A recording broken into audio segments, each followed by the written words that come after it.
Suasana di Video yang dirilis Polrestabes Palembang yang menggambarkan suasana penggerebekan salah satu rumah yang dilaporkan sering dijadikan kafe untuk transaksi narkoba di Jalan Mayor Zen Sungai Batang, Palembang. Operasi yang dipimpin Kapolrestabes Palembang itu hanya menangkap seorang pria yang berada di dalam kafe. Saat dilakukan penggeledahan, polisi menemukan sabu-sabu seberat 0,6 gram, kantong plastik kecil, timbangan digital, alat hisap, senapan angin, laptop, dan senjata tajam. Polisi menerangkan saat operasi yang dilakukan mendadak itu, kafe sedang beroperasi. Karena dari laporan yang diterima polisi, operasional kafe mulai pagi hingga sore. Diduga operasi bocor membuat suasana kafe menjadi sepi.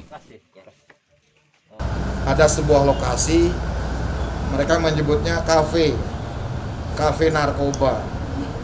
Kafe narkoba, kemudian setelah kami dalami dengan pihak kami, ternyata memang bukannya hanya siang hari, jadi sore hari dia sudah tutup.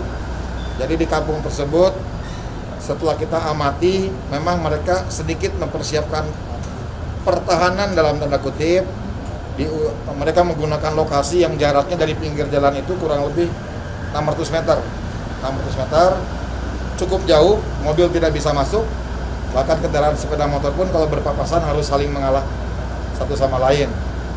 Kemudian pengamanan pertama adalah di ujung gang, mungkin dia bertindak sebagai pos, ya, pos speed, menyampaikan apabila orang yang tidak dikenal masuk.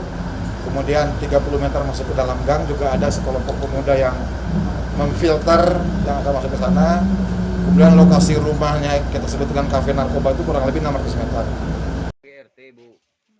Polisi masih akan mengawasi aktivitas tempat tersebut karena dari bukti yang ditemukan kuat dugaan laporan yang diterima polisi terkait peredaran narkoba di tempat tersebut benar. Yudi Kiswanto, Kompas TV, Palembang.